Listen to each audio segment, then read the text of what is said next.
Well, we are here at Culture Yard here in Seattle, Washington with the lovely Simrit.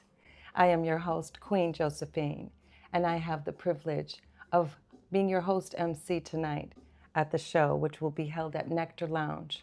That's right, tonight in Seattle, Nectar Lounge, live, Simrit and her band, Purity Attack, and special other musical members. Let's get right into it. We're here to discuss the album, Become, Simrit's latest project. And Simrit, please tell us, how did this album become? How did it come to be? Well, first of all, thank you for having me, Josephine. And Farhad, thank you so much. It's so awesome to meet you both. You as well. And to be doing this together.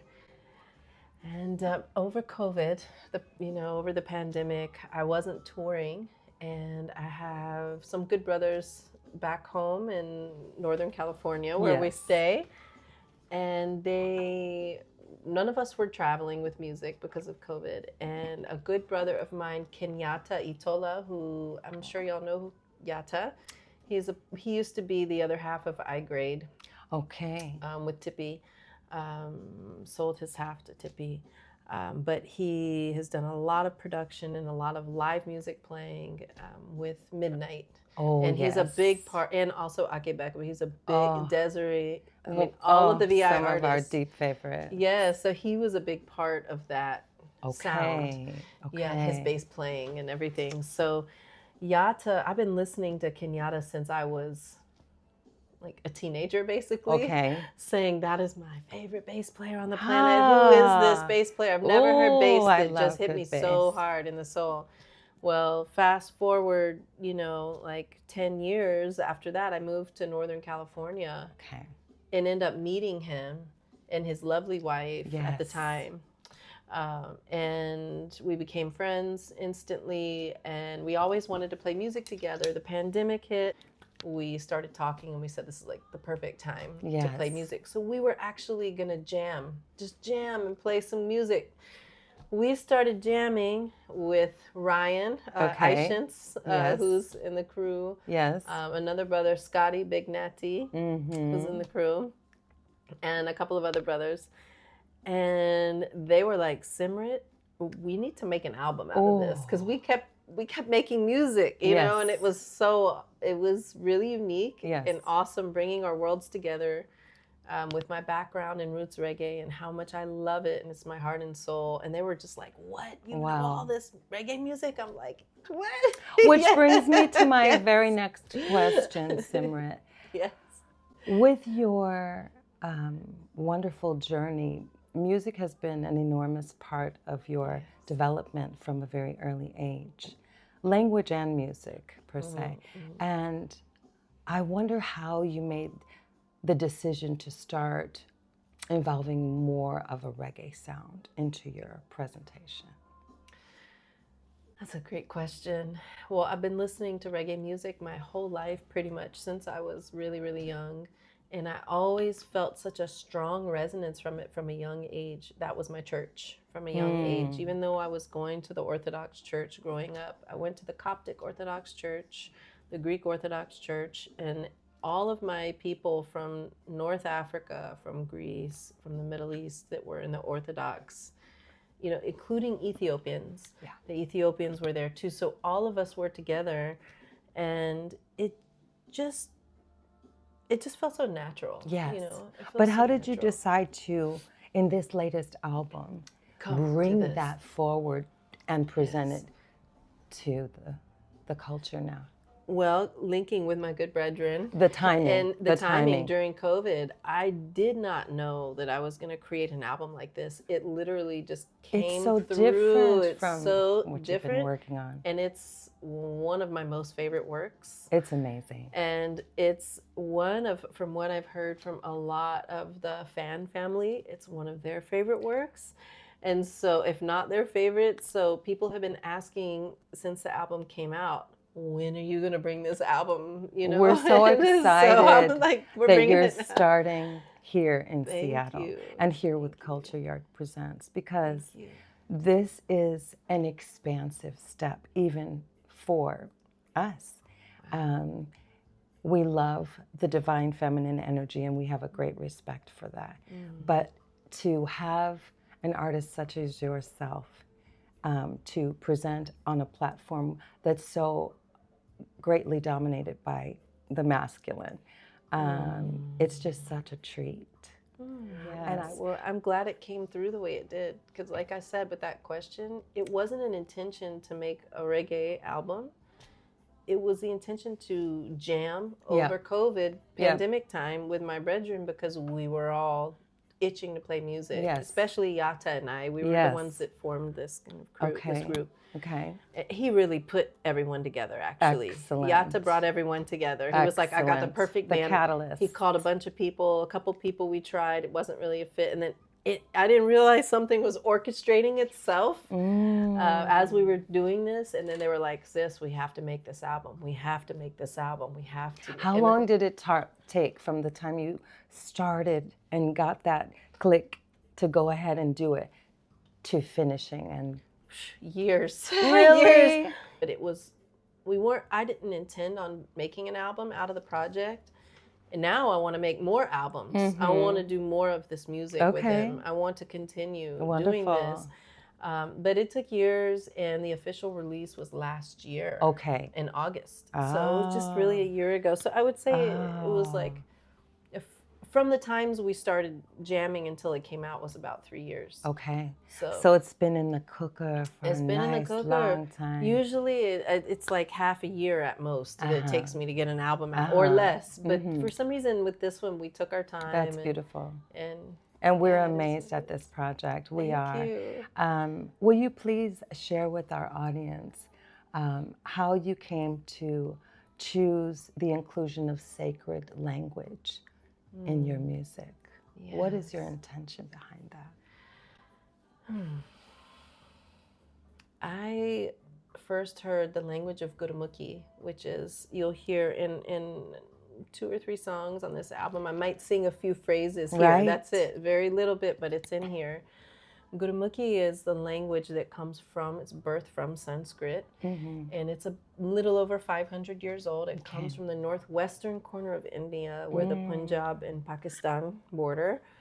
And I started practicing something called Kundalini Yoga, but it really comes from India, as y'all know, all the yoga. And I really resonated with the language right away when I started chanting and hearing artists sing in the ragis. I have a lot of respect for the Indian ragis from the Punjab that sing in this language. And when I heard it, instantly it felt familiar. Like I had had many times with this language. And then I really wanted to learn it. And I felt that I had something that could emerge, whether it was for a career or not, that wasn't even a thing for me. It was more, I just wanted to be in that sound, that word sound, that word sound power was so strong, such strong resonance with me with the Gurmukhī language. A lot of people think it's Sanskrit that I'm chanting. Right, I've heard people say that. I'm chanting in Gurmukhī. Gurmukhī. Which is younger than Sanskrit, but it's a derivative.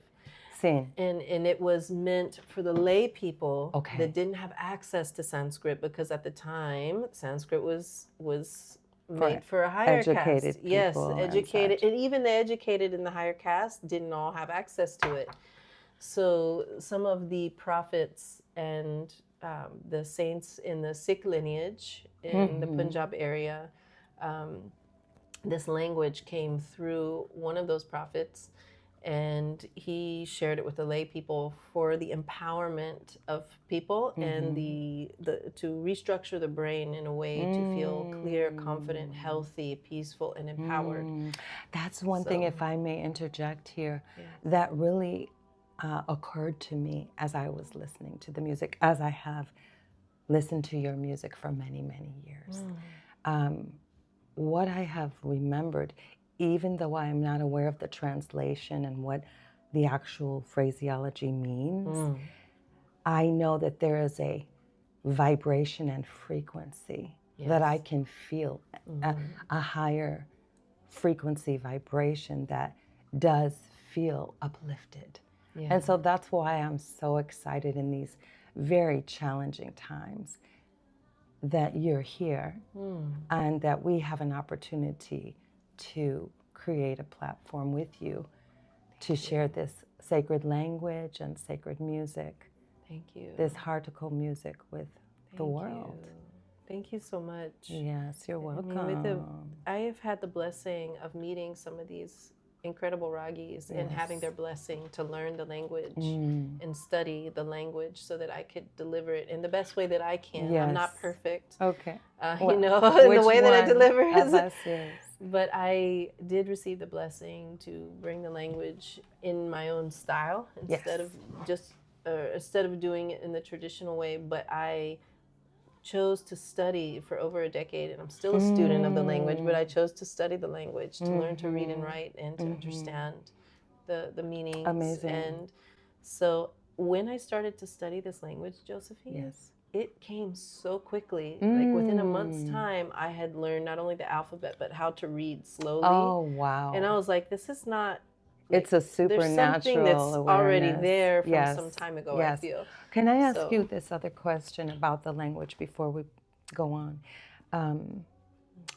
When you use these phrases in the songs and then you switch to English, is the English then the translation of those phrases? Not necessarily. Could be, but not necessarily. Okay. I put them in because I feel it and hear it, and it comes through when I'm writing, so I want to put it there. Oh. And then if it turns into something else later and I rewrite it into something else, that's fine. Otherwise, I leave it. And when I was first writing these songs with a brethren, I was mostly singing in Gurmukhī. And then I started to...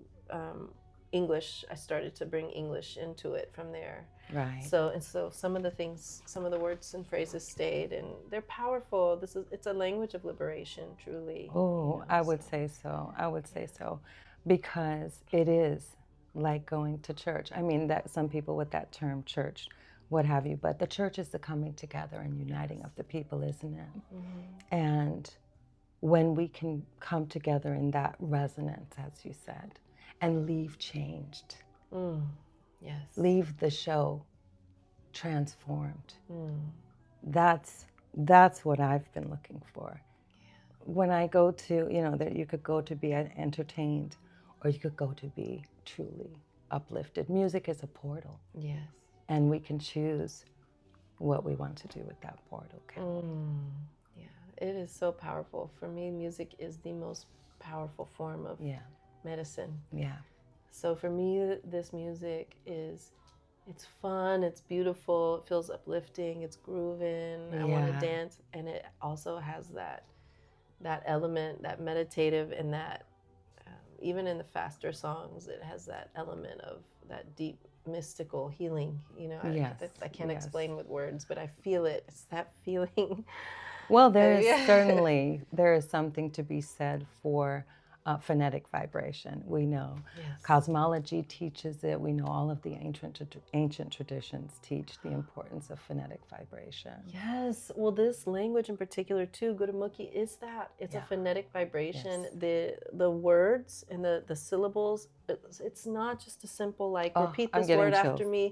We use the tip of the tongue. It's a science. The tip of the tongue, the navel, and we use them in conjunction we use the navel as the hub of our power. It's our power center. It's where we get our power. So when we use the navel intentionally and the tip of the tongue, this Gurmukhī language, just like any other phonetic language, tells you where to place the tongue on the roof of the mouth. Wow. And the roof of the mouth has 84 meridian points that communicate with the hypothalamus, that then communicates with the pituitary, which then communicates with the pineal gland. So that's another thing I wanted to mention. I'm glad you brought this up, because I was blessed to learn this language, and it's an honor. And like I said, I'm a student of it. And this language is meant to rewire the brain by using the tip of the tongue. The navel is where we harness the power. The tip of the tongue to type in the code, and then we crack it with the power of the navel, and then it goes hypothalamus, pituitary, pineal. The pineal gland is like a satellite scanner, and it scans and pulls in the frequency that we tuning into and emitting, so this is a way to really dial in that frequency of the radio station, basically. Yes. What station? There's infinite stations. Which one do we want to pull in? And I really resonate with how this language is like that roadmap, and we use tongue, tip of the tongue, roof of the mouth with the meridian points, and the navel is like the engine, to make it. Yes. Were you in some type of ashram or like some type of spiritual community, or did you sit under a teacher in a place for a time, or did you just do self-study? How did that come about? I did a lot of self-study. I was in the Kundalini yoga community, but I didn't have a guru or teacher, so to speak, but I tuned into the prophets and teachers in the Sikh lineage. So those really were my guides, and I was able to study also with the Sikh ragis, some of the men that sing these gorgeous traditional poetry in the Golden Temple.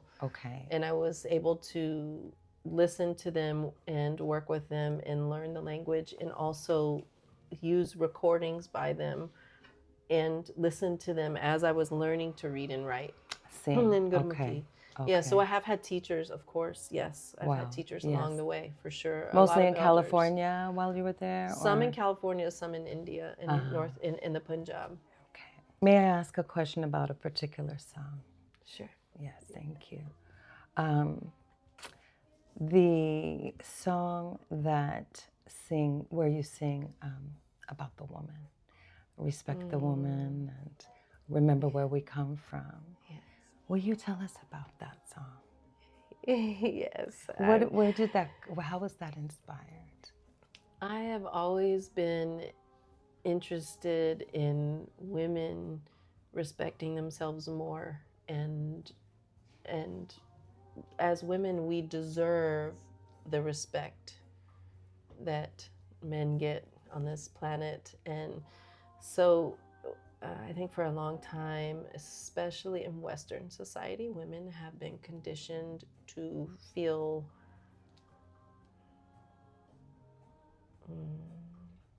the way that we feel. Dot.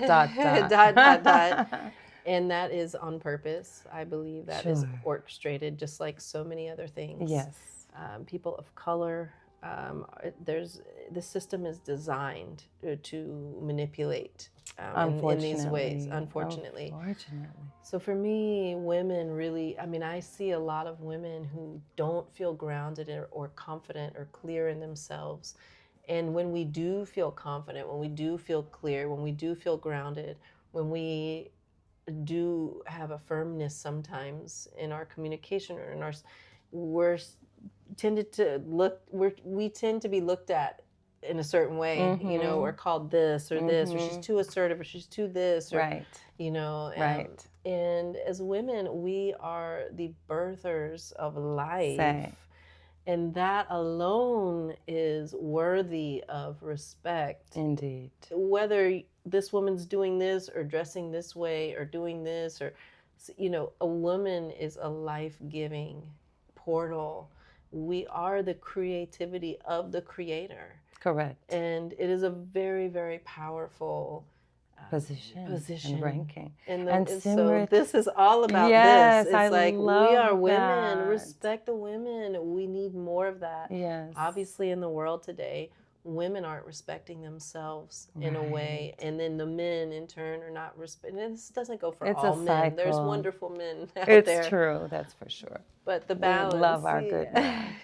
Well, the balance is important. So this song is about that. It's about that balance. Yes. We need that. Yeah. The song, if I can also add to that before we go on, Simrit.